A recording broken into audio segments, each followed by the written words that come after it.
Donc oui, je vous disais, variante possible. J'ai demandé aux fermiers, ils sont très sympas, ils ont laissé une bande d'éteules, alors qu'ils ont tout labouré le champ. On fait le tour de ce grand champ, hein. Le circuit est tout autour.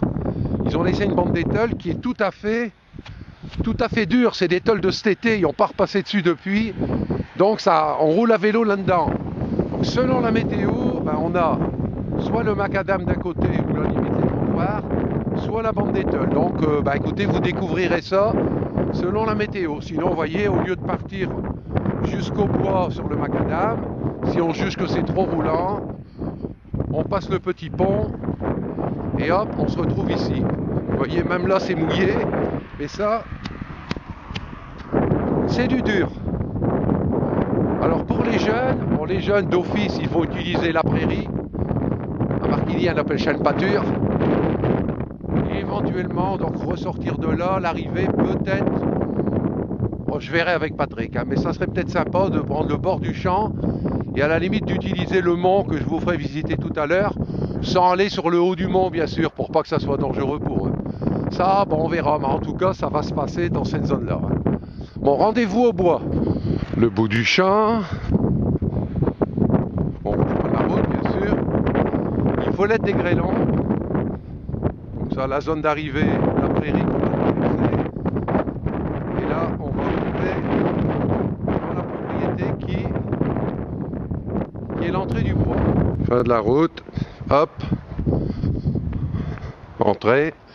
Et on s'en va là-bas. Pour rentrer dans le bois. Alors ici, bon, j'ai un souci, c'est les graviers. Ici, on n'a pas beaucoup, ça va, mais la Beaubouille, il y en a beaucoup. Donc, soit on va vous faire un sentier avec moins de gravier, ou alors on utilisera la pelouse à côté. Mais bon, la pelouse à côté, je sais que ça va abîmer. Ça, ben, vous découvrirez. Hein. Là, j'ai pas encore dégagé des branches, si on passe là, ça sera fait. Ou alors on contourne par ici.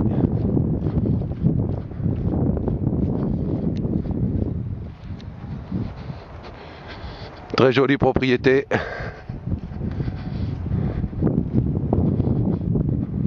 Avec une butte. Et on reprend le sentier du bois. Je pense plutôt qu'on passera ici, mais ça va abîmer un peu l'herbe. Sinon, le sentier du bois est là, ça change pas grand chose. Et là, traversée du bois, classique. Hein. C'est du dur, il passe avec des véhicules, donc il n'y a pas de souci de s'embourber. Là, il y a un sapin qui était tombé, bon, ils viennent de le tronçonner, c'est sympa. Donc, allée de bois classique. Tout à fait solide, hein, avec évidemment des feuilles. Si j'ai le temps, je vous les ratelle. Sinon, vous ferez avec. Et paf! On vient de là-bas au fond. Et on arrive à la sortie. J'enlève les sortie du bois et on rentre dans la zone des bassins. Alors la zone des bassins, comme c'est la première année qu'on refait le cyclocross, cette zone est immense. Elle va très très loin quand on passe sur la route de Saint-Gain. Donc on va grimper là-haut.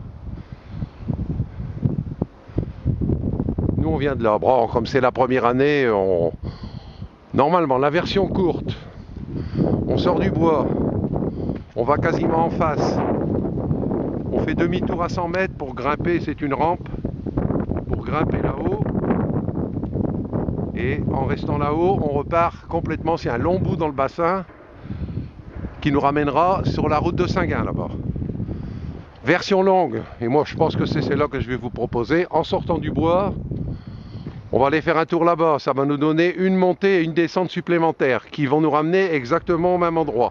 Donc tout à l'heure, on va se retrouver là-bas, au pied de la rampe d'accès. Donc ça, j'ai dégagé, c'est déjà fait, on rentre là-dedans. Toujours pareil, le terrain est dur, évidemment ça va glisser. Là c'est fait, vous voyez, il n'y a plus une branche qui gêne.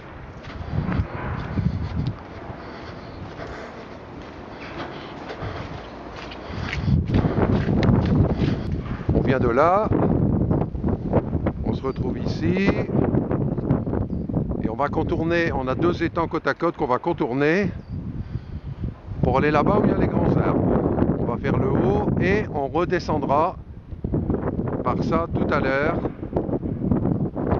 Reprendre à gauche tout de suite et se retrouver à la sortie du bois.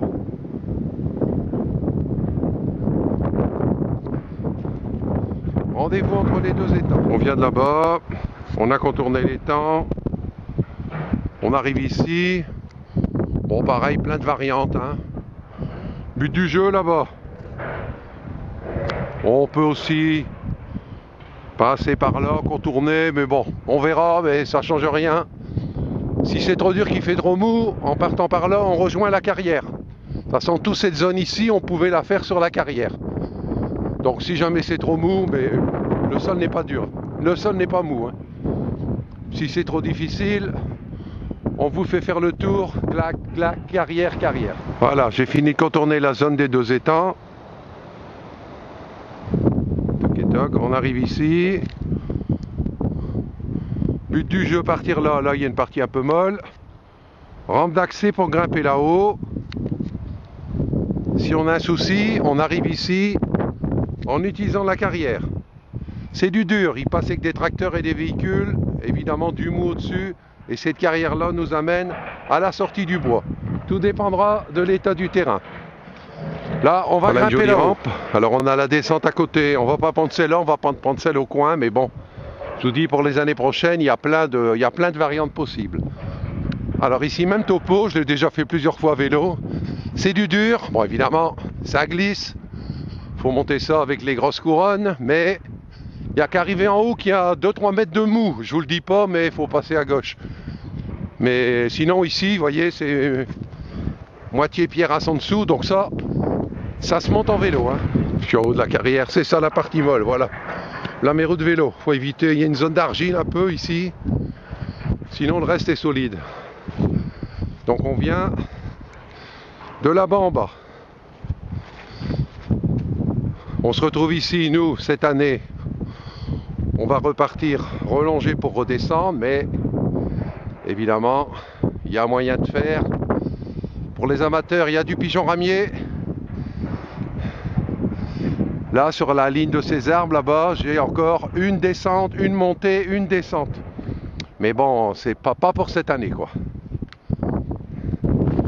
On vient de là, le haut de la montée.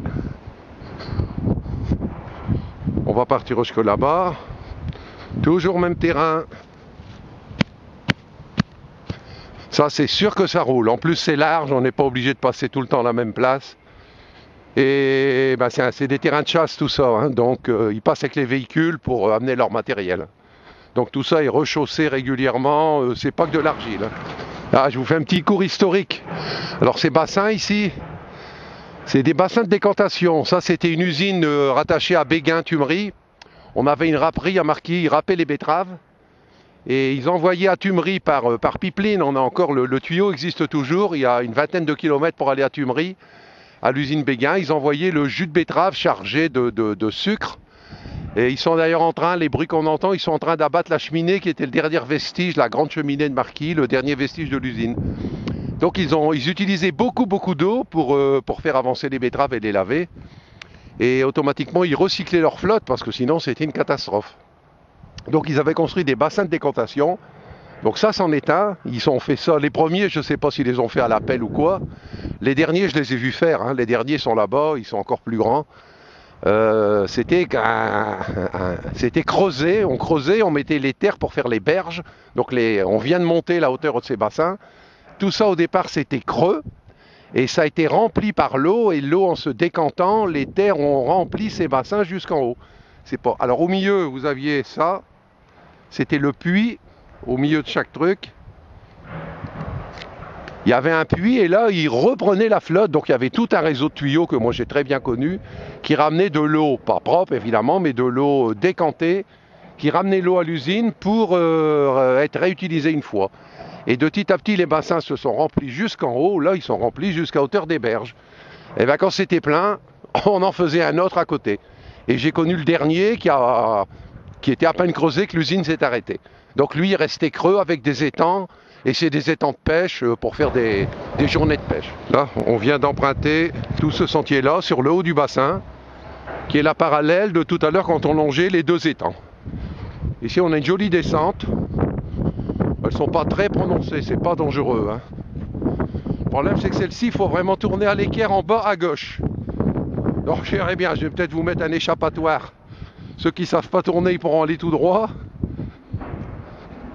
Mais bon, c'est sans danger, hein, mais il faut tourner à gauche parce que sinon, on se retrouve d'où on vient tout à l'heure. On vient descendre ça. Toc, et là, il faut tourner à l'équerre, pas très prononcé. Bon, j'ai passé, là c'est mou, hein, là on est limite, hein, limite, pour attraper la carrière qui ramène au bout du bois. Tout à l'heure, je suis embêté que le soleil. Tout à l'heure, on est passé là, c'est la zone où on est sorti entre les deux étangs. Ici, une zone un peu critique. Mais bon, faut bien qu'il y en ait, hein. Il n'y a pas que des vieux, hein. Voilà, et on va aller chercher la rampe d'accès. Alors que derrière notre dos, bien sûr, voilà. Si on voulait, si on pouvait.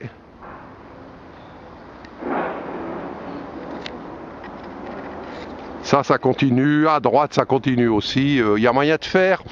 Pour moi, il y a du pigeon, hein. Moi, je suis chasseur de pigeons, hein.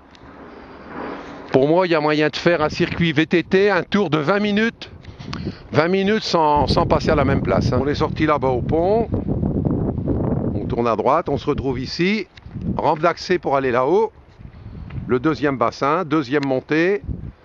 La version courte que je vous disais, bon là c'est la sortie du bois. La sortie du bois du départ. En sortant, on peut très bien venir ici directement, faire la chicane et monter. Toute la zone que je viens de vous montrer, c'est cette zone-là qui est en plus. On verra si on vous le met ou pas. Je monte, même topo, ça se monte à vélo, il y a encore du bois ramassé, le haut de la rampe.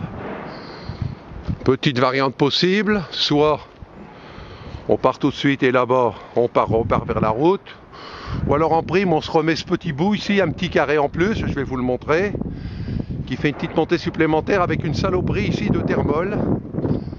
Donc faut passer au large, hein. Enfin, chacun fait ce qu'il veut. Donc on vient de là, petite rallonge, on redescend ici, ou... De toute façon, il n'y a qu'à se servir, hein. Allez, mettons qu'on descend de là.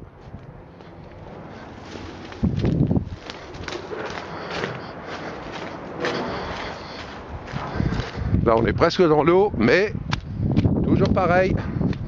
Le sol reste relativement dur. Non, on ne revient pas tout de suite, je me trompe. Autant pour moi. On fait un carré. Un petit carré, passage dans l'eau, mais il y a mes traces de roues. On ne s'enfonce pas. On est arrivé là. Et on repart prendre le sentier principal. Bon, ça, je vous rappelle, variante. C'est en haut de la butte. On prend pas. On se retrouve dans la même place. Le haut de la butte est là-bas. Ici, on a un long bout sur là. Bon, toujours le même système. Vous voyez, ça paraît mou, mais c'est dur. On voit les traces de roues. On s'enfonce de 2-3 cm. Donc évidemment, c'est pas du macadam. Mais ça roule. Ici, j'ai un long bout où, si on avait eu du temps, la crête est très agréable. On peut y monter, on peut rouler dessus, mais bon, il y a des arbres à couper, il y a du boulot. C'est qu'on a un métier, hein, donc à pas poustaner. Ici, on a quand même un long bout qui est le moins plaisant, quoi. On vient de là-bas au fond. Donc, ouais, cette crête, elle est là-haut, elle est très appétissante, hein. Bon, le soleil va m'embêter. Et comme là, elle est... bon, faut... Quand on le faisait en FFC, j'ai fait en FFC jusqu'en 90, non seulement on allait sur la crête, mais on replongeait. J'avais taillé une descente à flanc de coteau, parce qu'ici on est 2 fois plus haut que tout à l'heure, hein.